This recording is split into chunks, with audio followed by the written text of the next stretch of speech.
सिंध के लोग निकलकर जा रहे थे स्वाबी जलसे में शिरकत के लिए खैबर पख्तूनख्वा, और जो पुलिस ने उन पर टॉर्चर किया है, जो तशद्दुद किया है, जो जुल्म और ज्यादती सिंध के अंदर की है, जो कराची के सदर हैं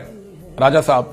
उनको गालियां दे देकर पुलिस वाले मार रहे थे और वो कह रहा था कि ये आप ज्यादती कर रहे हैं, ये आप गलत कर रहे हैं, ये आप ना करें, मैं साबिक एमपीए भी हूं, लेकिन उनके साथ बहुत जुल्म किया गया। ये सारा कुछ हमने देखा। ये बिलावल की जमहूरियत, ये एस्टेब्लिशमेंट के लिए काम करते हैं बिलावल और उनके अब्बू दोनों, ये दोनों जरदारी बाप बेटा, ये पूरी तरह एस्टेब्लिशमेंट के शिकंजे में और एस्टेब्लिशमेंट के लिए काम करते हैं।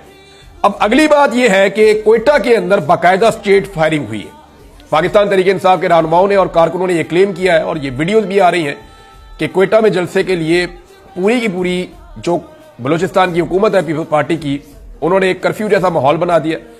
बराह रास्त गोलियां चलाई हैं, शेलिंग की गई है, बहुत सारे नौजवान जख्मी हुए हैं। गोली लगा हुआ नौजवान अस्पताल में पड़ा हुआ, उसका मैंने स्टेटमेंट सुना। वो ये कहता है कि